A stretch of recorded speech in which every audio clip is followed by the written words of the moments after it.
नमस्कार, मैं अंकित अग्रवाल आपका एक बार फिर स्वागत करता हूं हेलो डॉक्टर की एक और कड़ी में। और जैसे कि हमारा हेलो डॉक्टर का ये सेगमेंट स्पेशली आपके लिए वो इन्फॉर्मेशन लेके आता है जो आप अपनी डेली लाइफ में, डेली रूटीन में आप बदलाव कर सकें और अपनी हेल्थ को और भी अच्छा बना सकें। देखिए, इंटरनेट की बदौलत सारी जानकारी हमारे पास आज की डेट में अवेलेबल है, हमारे हाथ पर, हमारे फ़ोन पर अवेलेबल है। हमें सारी जानकारी होने के बावजूद भी हमें पता होता है कि ये हमारी हेल्थ के लिए सही नहीं है। सेडेंटरी लाइफ़स्टाइल हमारे लिए सही नहीं है, बाहर का खाना हमारे लिए सही नहीं है, लेकिन फिर भी हर दूसरे-तीसरे दिन कहीं न कहीं बाहर का प्लान बन ही जाता है। और फिर भी हम लोग जो है बाहर का खाते हैं और इससे जो है हमारे डाइजेस्टिव सिस्टम पे सबसे ज़्यादा असर पड़ता है। हमारे गॉल ब्लैडर पे भी असर पड़ता है। और इसी के चलते जो है एक नई बीमारी जो है काफ़ी ज़्यादा चर्चित हो रही है, वो है गैलस्टोन्स की। गैलस्टोन्स क्या है, इस बारे में आज हमारे साथ चर्चा करने के लिए डॉक्टर सुधीर टोमे हैं यूसीएन के स्टूडियो में, जो कि consultant surgical gastroenterologist care hospital से हैं।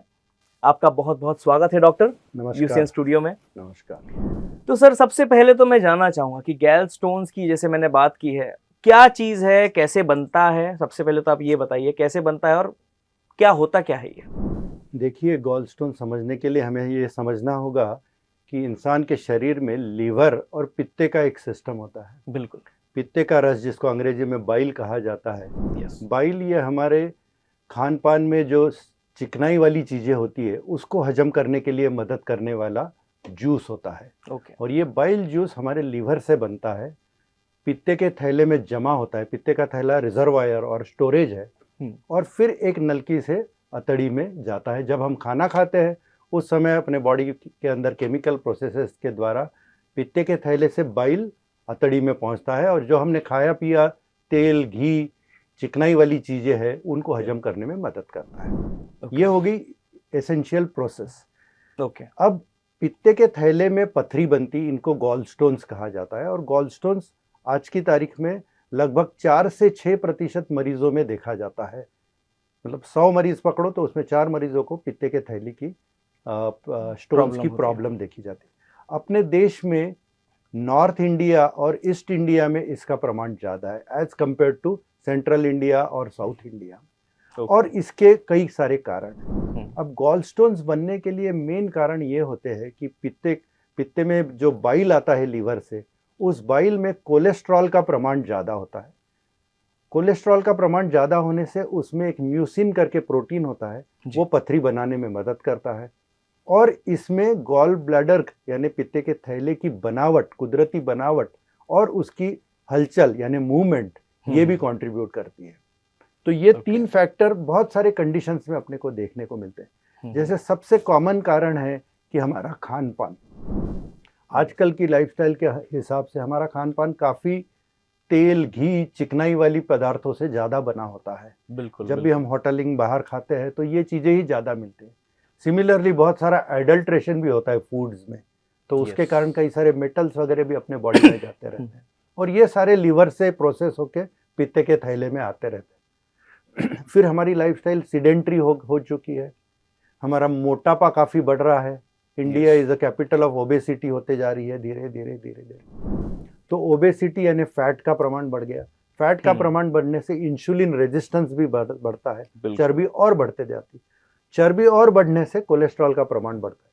तो मोस्ट कॉमन कारण कोलेस्ट्रॉल के स्टोन्स होते हैं, जो लगभग 70-80% मरीजों में कोलेस्ट्रॉल के पीले रंग के पथरी देखने को मिलते हैं। दूसरे और भी कारण है, जैसे कोई रक्त दोष है।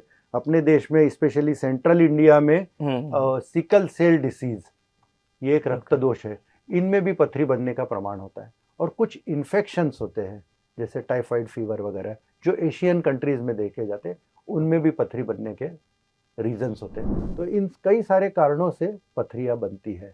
और ये पथरी बनी कि फिर उसका गॉलस्टोन डिसीज के रूप में अपने को प्रेजेंटेशन मिलता है। तो जैसे आपने गॉलस्टोन को एक अपना ओवरऑल बड़ा अम्ब्रेला आपने एक समझा दिया इसके, लेकिन आपने अलग अलग कारण भी बताए। तो क्या अलग अलग कारण के चलते क्या इसके भी अलग अलग टाइप्स होते हैं, अलग अलग प्रकार होते हैं? गॉलस्टोन्स के 3 टाइप्स होते हैं, जैसे yellow stones, brown pigment stone और ब्लैक पिगमेंट स्टोन्स होते हैं। और येलो स्टोन सबसे ज़्यादा कॉमन है, जो चर्बी के कारण बनते हैं। और जो बाकी रक्त दोष वगैरह के कारण बनते हैं, इन्फेक्शन के कारण बनते हैं, उनको पिगमेंट स्टोन कहते हैं। उनका प्रमाण रिलेटिवली कम है, बहुत कम है अभी बहुत आजकल। कम तो है। अभी तो आजकल में ज्यादा कोलेस्ट्रॉल वाला जो येलो कोलेस्ट्रॉल स्टोन वाला ज्यादा देखने ज्यादा मिल रहा है। इनफैक्ट इसका एक 4 या 5 एफ का फॉर्मूला है, ओके, उसको ये क्या होता है? 5 एफ्स बोलते हैं या 4 एफ्स बोलते हैं। तो फीमेल्स में इसका प्रमाण ज्यादा होता है। तो fat, fertile, 40 female and fair skinned, यानी अंग्रेजों में ज्यादा होता था इसलिए, तो ये 5 एफ है। तो अक्सर महिलाओं में इसका प्रमाण ज़्यादा है पथरी का, क्योंकि महिलाओं की जो लाइफ साइकिल होती है उसमें रिप्रोडक्शन होता है, बच्चे पैदा होते हैं। बच्चे पैदा होते हैं, जब प्रेगनेंसी होती है तो एक प्रोजेस्टेरॉन नाम का हार्मोन बॉडी में होता है। वो प्रोजेस्टेरॉन गॉल ब्लैडर की मोटिलिटी यानी मूवमेंट कम करा देता है। तो प्रेगनेंसी में अक्सर कई सारे औरतों को पथरी बनती है। ओके, तो ये नॉर्मल है ये कि कैसा ये है? नॉर्मल, काफी कॉमन है, ये काफी कॉमन है। तो फैट, फर्टाइल, 40 फीमेल अगर ऐसी नजर आती है तो हमारा पहला डायग्नोसिस गॉलस्टोन्स का होने की संभावना बढ़ जाती है। ओके, तो सर गॉल स्टोन होने पर क्या क्या लक्षण मोस्टली कॉमनली देखने मिलते हैं, और कैसे कोई एक आम आदमी अगर पहचानना है अगर किसी को कि मुझे गॉल स्टोन है या नहीं? करेक्ट। तो क्या लक्षण आजकल गॉल स्टोन्स हमारे ख्याल में कैसे आने लगे बताता हूँ मैं आपको, कि आजकल एग्जीक्यूटिव हेल्थ चेकअप बहुत सारे होते हैं जी। बहुत सारे लोग हेल्थ कॉन्शियस होने के कारण अपना चेकअप करा लेते हैं। तो चूंकि हमारी लाइफस्टाइल ऐसी हो गई है, खान पान, ओबेसिटी, सिडेंट्री, तो हमको गॉलस्टोन बनने की संभावना काफ़ी है सबको। तो एग्जीक्यूटिव लाइफस्टाइल में सोनोग्राफी होती है, सोनोग्राफी नाम का टेस्ट, और उसमें गॉलस्टोन्स पाए जाते हैं। ओके, मरीज को एक पैसे की तकलीफ नहीं है, उसने जस्ट चेकअप करा लिया और ऐसे। तो आज की तारीख में हमारे पास आने वाले 70-80% मरीज ऐसे साइलेंट गॉलस्टोन, यानी तकलीफ कुछ भी नहीं थी, सोनोग्राफी करी इसलिए पता चला, स्टोन्स निकल गए, पता चल गया, स्टोन्स दिखे। तो ये एक टाइप हो गया। दूसरा, जब स्टोन्स होते हैं तो गॉल ब्लैडर की रचना एक प्रकार का पियर शेप्ड ऑर्गन होता है, ये पियर जैसा होता है। तो उसकी जो नलकी जो जाके अतड़ी को नलकी को मिलती है वो बहुत नैरो होती है। तो आपको पथरी बन चुकी है, कई बार ये पथरी मूवमेंट से वो नैरो पोर्शन में फंस जाती है। जिस दिन ये फंस गई उस दिन आपको फिर सिम्टम्स आने यानी लक्षण आने शुरू होते हैं। तो गॉलस्टोन्स का मेन लक्षण होता है कि पेट में दर्द होता है दाहिने तरफ और ऊपर सीने के नीचे जोर से दर्द होता है। ये दर्द काफी तेज होता है, गॉलस्टोन्स का दर्द काफी तेज होता है, और ये दर्द अक्सर 2 या 3 घंटे तक चल सकता है। 2 या 3 घंटे चलता है, उस समय आपको नौशिया, जी मचलना, उल्टी होना, ऐसे भी लक्षण आते हैं। ये दर्द अक्सर पीठ की तरफ दौड़ता है, पीठ की तरफ, राइट के कंधे तरफ। तो ऐसा दर्द अगर होता है और जो 2-3 घंटे, अक्सर इस दर्द के लिए आपको डॉक्टर के पास भागना ही पड़ता है, इतना तेज होता है। और इंजेक्शन लगवाने के बाद फिर वो दर्द कम होता है। तो इस टाइप का लक्षण आता है तो ये समझना चाहिए कि ये गॉलस्टोन से रिलेटेड। और भी कई सारे लक्षण है, जैसे जी मचलना, उल्टी होना, हल्का फुल्का दर्द होना, कभी कभार पेट में गैस बनना, लेकिन इनको क्लासिकल लक्षण नहीं माने जाते। क्लासिकल लक्षण दर्द के रूप में होते हैं। तो सर जैसे कि आपने मतलब अभी तक बताया, मुझे इतना समझ में आ रहा है कि जब गॉलस्टोन्स डेवलप होते हैं हमारे गॉल ब्लैडर में तो तब पता नहीं चलता वो डेवलप हो रहे, उसका कोई सिम्टम्स नहीं आता। जब वो उसकी नली में अटकते हैं उसके बाद ही उसके सिम्टम्स दिखने शुरू होते हैं। मतलब तब तक तो मतलब अच्छा डेवलप हो ही जाता है वो स्टोन्स। अक्सर 7 से 8 मिलीमीटर साइज के स्टोन होने के बाद लक्षण आने चालू हो जाते।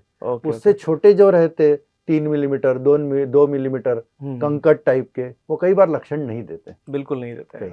ये बात भी है, लेकिन ये काफी सोचने वाली बात है सर, क्योंकि इसका कोई लक्षण नहीं होते हैं। हाँ, मतलब कई सारे मरीजों में एक्चुअली ये पता चला है कि गॉल ब्लैडर के स्टोन एसिम्प्टोमेटिक या साइलेंट रहते। ये किस पर से पता चला कि इजिप्शियन ममीज में देखे गए।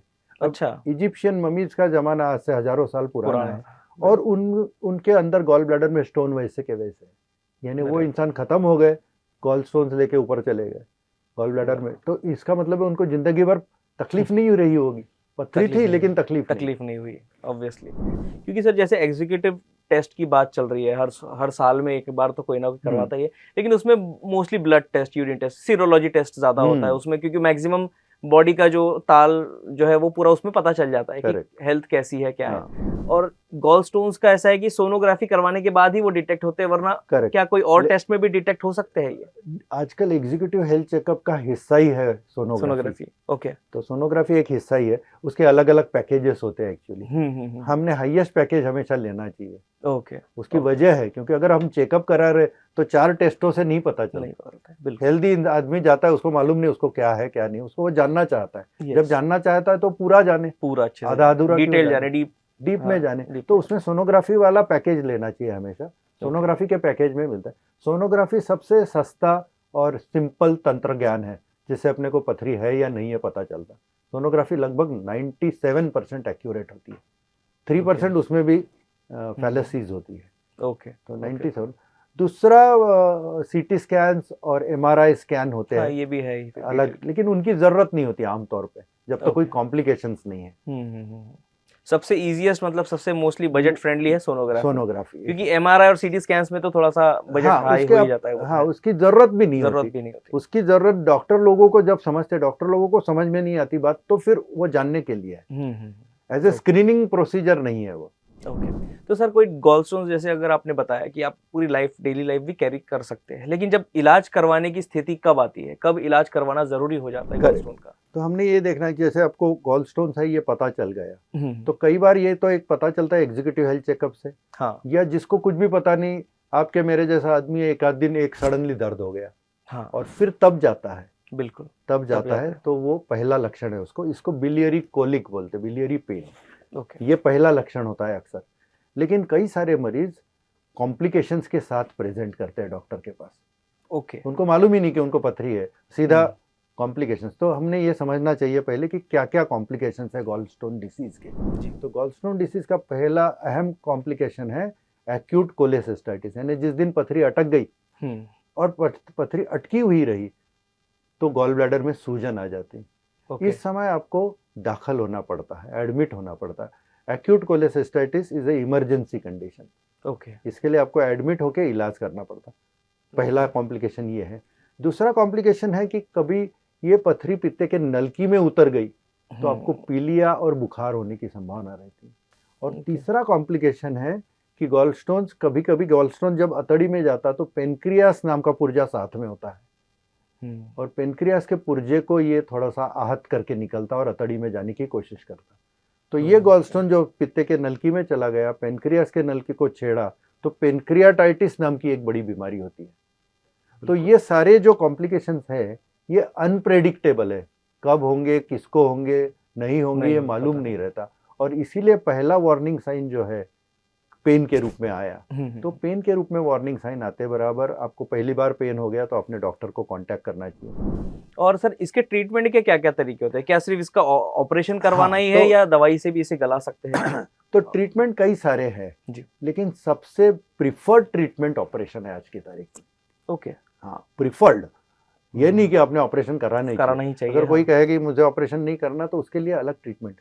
लेकिन अगर आप बेस्ट चाहते हैं, बेस्ट का मतलब है कि आपको निजात पाना है पथरी से, बार बार नहीं होते रहना चाहिए, तो ऑपरेशन करके पित्ते का थैला निकालना, इसको बोलते हैं कोलेसिस्टेक्टोमी। यानी गॉल ब्लैडर को बॉडी में से रिमूव कर देना। अच्छा, गॉल ब्लैडर ही रिमूव कर पूरा के पूरा गॉल ब्लैडर ही रिमूव करते हैं।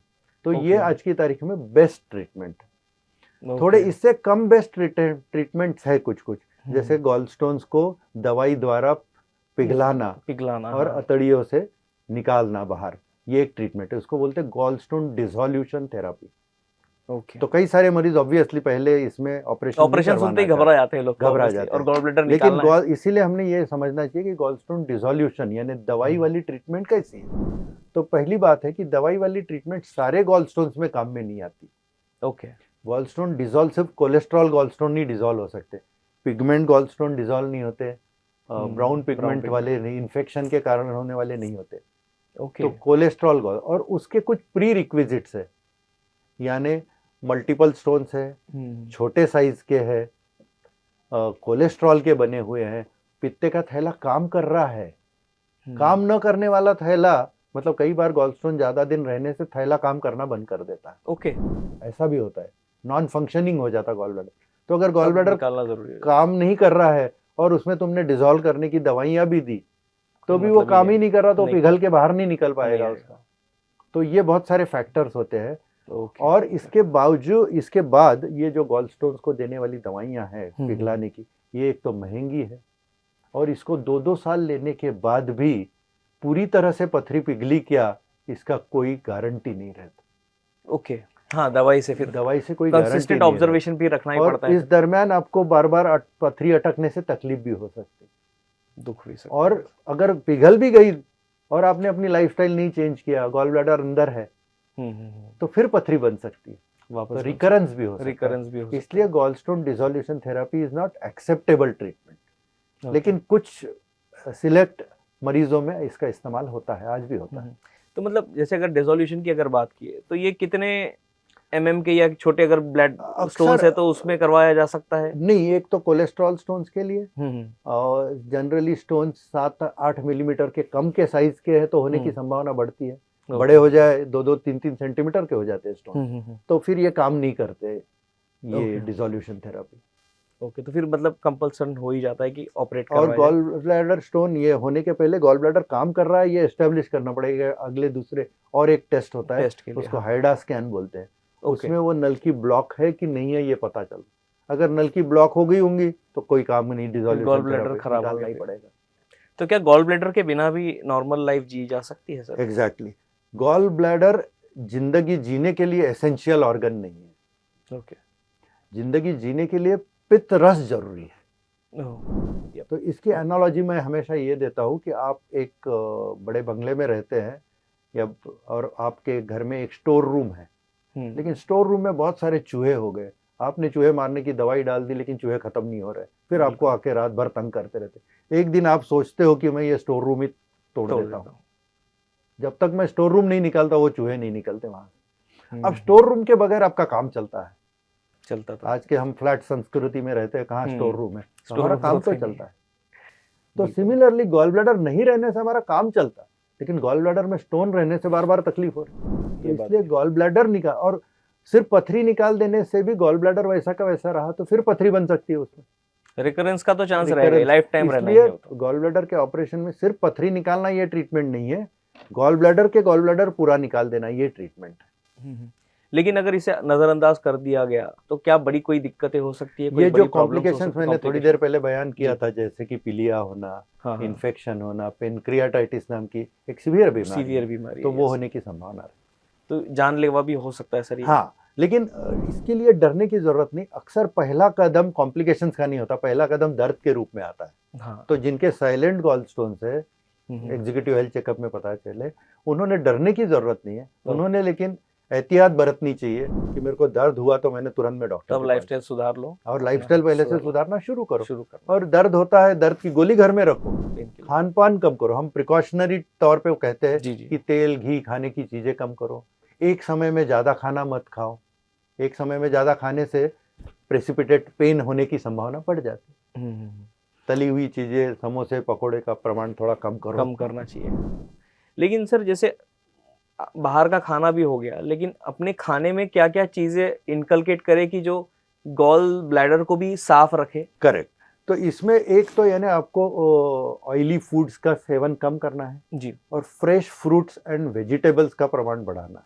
Okay, fresh fruits and vegetables ये आपके खान पान में रेगुलर। हाइड्रेशन अच्छा होना चाहिए, पानी, लोग पानी अक्सर कम पीते हैं। हाँ, ये तो अभी बहुत ज्यादा हाइड्रेशन अच्छा होना चाहिए, एक्सरसाइजेस रेगुलरली करते रहनी चाहिए। ओके, वेट कम कराना चाहिए, वेट अगर ज्यादा है हमारे हाइट के हिसाब से तो वेट रिडक्शन यानी ओबेसिटी कम करना चाहिए। तो ये कई सारे फैक्टर्स है जो मदद करते हैं। लेकिन एक बार पथरी बन जाने के बाद वो ऐसा सब करने से घट जाएगी, इसकी संभावना कम होती है, कम है। लेकिन ऐसा ना हो, अपने गॉल ब्लैडर को साफ रखने के लिए तो ये चीजें नॉर्मली अपना बैलेंस डाइट होना चाहिए, एक्सरसाइज रेगुलर होना चाहिए, सीडेंट्री अगर हैबिट है भी तो भी एक्सरसाइजेस होते रहना चाहिए, हाइड्रेशन बराबर होते रहना चाहिए, बिल्कुल, और बाहर का खान पान पे कंट्रोल रखना चाहिए। आज की तारीख में गॉल ब्लैडर निकालने का तरीका मैं बता दूं आपको, इसको कहते हैं लेप्रोस्कोपिक कोलेसिस्टेक्टोमी। लेप्रोस्कोपिक कोलेसिस्टेक्टोमी एक दूरबीन की शस्त्रक्रिया है, बिल्कुल, और ये रिलेटिवली आसान तरीका है, सिंपल तरीका है, सेफ भी तरीका है। गॉल स्टोन्स के ऑपरेशन के कारण आपके जीवन को धोखाधड़ी हो जाए इसकी संभावना 0.1 to 0.2%, Okay. हजारों में एक आधे को। मतलब रिस्क बहुत कम है, रिस्क बहुत सबसे कम लीस्ट रिस्क है। रिस्क कम है, रिस्क नहीं है ऐसा नहीं है, रिस्क कम है। कम। और रिस्क होने के कारण ही इसका प्रतिबंधात्मक ऑपरेशन कर दे, ऐसा हम नहीं करते। कोई आके कहे कि डॉक्टर साहब मेरा पथरी निकाली दो, आज दिख गई है, कल ऑपरेशन कर निकाल दो, दो। और तकलीफ नहीं है, तो हम कभी कहते नहीं कि ऑपरेशन, क्योंकि कोई भी ऑपरेशन में रिस्क होने की संभावना तो है भाई। हजारों में से एक है, एक में आपका ही नंबर लग गया तो You never know, cause it's obviously एक प्रोसेस है, ह्यूमन प्रोसीजर है, तो प्रोफिलैक्टिक यानी प्रतिबंधात्मक नहीं होता। कल को कई सारे लोग डरते कि गॉल ब्लैडर में पथरी रहने के कारण मेरे को कैंसर हो जाएगा। गॉल ब्लैडर और कैंसर, पथरी और पित्ते के थैले का कैंसर, इनका एसोसिएशन है। ओके, ये इफेक्टिव डेफिनेट नहीं है कि पथरी है तो कल को कैंसर होगा ही होना ही है। लेकिन एसोसिएशन है, और वो एसोसिएशन मालूम रहने के कारण कई सारे लोग डर जाते। तो मैं हमेशा कहता हूं कि अगर पथरी है, वो पथरी से कैंसर बनने की संभावना होती है, लेकिन बहुत कम होती है। कुछ स्पेशल केसेस में, जैसे गॉलस्टोन 3 सेंटीमीटर से बड़ा है, गॉलस्टोन कई सालों से पड़ा हुआ है, आपकी उम्र ऑलरेडी ज्यादा हो चुकी है, तो अगर 40, जैसे आपने बताया ना 40 4F 5F का फॉर्मूला, तो 40 के अबव हर किसी ने क्या चेकअप करवाते रहना चाहिए अपना? स्पेशली अगर आपके घर में किसी को फैमिली हिस्ट्री है, जेनेटिक्स है, आनुवंशिकता है, आप नॉर्थ या ईस्ट इंडिया के हो, तो आपकी संभावना ज्यादा होती है, तो इन लोगों ने कर लेना उचित है। आपके घर में किसी का ऑलरेडी ऑपरेशन हो चुके हैं, जेनेटिक्स है, तो करना चाहिए, चेकअप करना चाहिए। तो सर्जरी के बाद सर अगर बात करें, क्योंकि अपने surgery is the most preferable option है, अब इसमें पूरा का पूरा ब्लैडर ही निकाल लिया जाता है, ब्लैडर, तो उसके बाद रिकवरी में कितना टाइम लगता है, और अपनी नॉर्मल जो लाइफ है, नॉर्मल दिनचर्या, वो कैसे फॉलो कर सकता है इंसान, कितने टाइम में होता है? गॉल ब्लैडर स्टोन का ऑपरेशन जो दूरबीन से होता है जी, इसमें अक्सर 2 या 3 दिन का अस्पताल में रहने का जरूरत होती है। ओके, और ऑपरेशन से 15वें दिन में आप लगभग सारे काम करने के लिए काबिल हो जाते हैं। ओके, अगर आपका ऑपरेशन सेफ हो गया तो 15वें दिन तक आप काम करने लगते, क्योंकि आपके पेट में 4 छोटे छोटे चीरे लगते हैं 1-1 सेंटीमीटर के। ओके, तो घाव जल्दी से भर जाते हैं, हील भी आपकी रिकवरी फास्ट होती है। लगभग 1-1.5 महीने में आप नॉर्मल फील करने लगते हैं, 15 दिन में आप काम पे जाने लगते हैं। और जैसे पोस्ट सर्जरी जो है, कुछ मेडिकेशन जो है वो लाइफ टाइम के लिए लग जाते हैं, तो क्या इसमें भी ऐसा है कुछ? नहीं, जैसे पोस्ट सर्जरी कुछ मेडिकेशन हमें बिल्कुल हमेशा लेते रहने पड़े? बिल्कुल भी नहीं, बिल्कुल। गॉलस्टोन्स के हमने देखा है कि ऑपरेशन अगर स्पेसिफिक कारणों के लिए किया करे गए हैं जी, जैसे मैंने बताया, जो लक्षण है, प्रॉपर लक्षण है कि पेट में दर्द हो, ये तो है। डॉक्टर को यकीन होना चाहिए कि ये पथरी का ही दर्द है, उसके लिए किए हुए ऑपरेशन के रिवार्डिंग रिजल्ट्स मिलते हैं। उनमें मरीज एक बार ऑपरेशन कर दो भूल जाते, वो डॉक्टर को भी भूल जाते, अच्छा ही हो जाता उनका। लेकिन बहुत सारे लक्षण गॉलस्टोन्स के न होते हुए मरीज डॉक्टर के पास आते हैं, जैसे जी मचल रहा है, सीने में जलन हो रही, पेट में गैस बन रही। अब ऐसे मरीजों को साथ में गॉलस्टोन भी पाए गए, सोनोग्राफी कर ली, गॉलस्टोन। इन मरीजों में दर्द कभी नहीं हुआ था उनको, ये सारे उल्टे सीधे लक्षण, पेट साफ नहीं हो रहा, ऐसे लक्षणों के लिए अगर आप ऑपरेशन करते हैं, आपने पथरी तो निकाल दिया, उसके लक्षण थे ही नहीं है, तो ये मरीज आगे भी वही कंप्लेंट करते रहता और वो ये अनहैप्पी रहता, बोलता कोई फायदा नहीं हुआ मेरे को ऑपरेशन, जबकि उसको ऑपरेशन की जरूरत ही नहीं थी, जबरदस्ती करवा लिया। तो फिर वो मरीज होते जो फिर बाद में भी दवाइयां लेते रहते और अनहैप्पी रहते। तो सर एक लास्ट चीज जाने से पहले, आपने काफी अच्छी जानकारी तो दे दी है गॉल स्टोन के बारे में, ओवरऑल हेल्थ के बारे में भी, लेकिन हमारे जितने भी दर्शक अभी इस वक्त आपको देख रहे हैं, ये जानकारी वो ले रहे हैं, तो उन्हें क्या मैसेज आप देना चाहेंगे गॉल स्टोन से रिलेटेड या ओवरऑल हेल्थ के से रिलेटेड, अपनी डेली लाइफस्टाइल से रिलेटेड? देखिए, मैं कहना चाहूँगा कि गॉल स्टोन एक आम बीमारी होते जा रही है और काफ़ी हद तक वो हमारी लाइफस्टाइल से रिलेटेड है। तो लाइफस्टाइल आज की तारीख में कैसी गड़बड़ हो रही है हम सब समझते तो है, लेकिन उसके ऊपर हम अमल नहीं करते, तो वो जल्दी से हमने करना शुरू करना चाहिए। गॉल स्टोन जितना हो सके हम प्रिवेंट करना चाहिए। अगर हमारे फैमिली में हिस्ट्री है तो हमने थोड़ा जागरूक रह के, जिन लोगों की लाइफस्टाइल ऑलरेडी डिस्टर्ब है उन्होंने बार बार चेकअप करते रहना चाहिए। गॉल स्टोन्स होने के बाद डरने की ज़रूरत नहीं है, जब भी दर्द हो जाए तो उसका इलाज ऑपरेशन से कर लेना उचित विचार है। और गॉल स्टोन्स को निगलेक्ट नहीं करना चाहिए, ये हमेशा समझना चाहिए कि इसके जो प्रॉब्लम्स है वो अनप्रेडिक्टेबल है, वो ना डॉक्टर के हाथ में है ना आपके हाथ में है। तो एक बार अगर हो जाए और आपको तकलीफ देने लगे ये गॉल स्टोन्स, तो उसका ऑपरेशन करना उचित है, और उसको प्रिवेंट करना तो बेस्ट बात है। प्रिवेंशन तो मतलब अपनी लाइफस्टाइल सुधारें और अपने आप गॉल स्टोन का प्रॉब्लम होगा ही नहीं है। हाँ, इसकी कोशिश करें, कोशिश अपने करें। खान पान, अपनी लाइफस्टाइल, अपनी एक्सरसाइज को अमल करते रहे उसके ऊपर। Thank you so much doctor, बहुत बहुत धन्यवाद हमारे यूसीएन स्टूडियो में आने के लिए और गॉल स्टोन के बारे में इतनी अच्छी जानकारी आपने साझा करी हमारे सभी व्यूअर्स के साथ। और उम्मीद करते हैं कि इसके बाद आप भी अपने दिनचर्या में, अपने लाइफस्टाइल में थोड़ा बदलाव लाएंगे और जो है हेल्दी रहेंगे, फिट रहेंगे। Thank you so much. UCN पर हेलो डॉक्टर के एपिसोड में आज के लिए बस इतना ही। इजाज़त चाहेंगे, मैं अंकित अग्रवाल आपसे मिलूंगा अगली कड़ी में। नमस्कार। नमस्कार।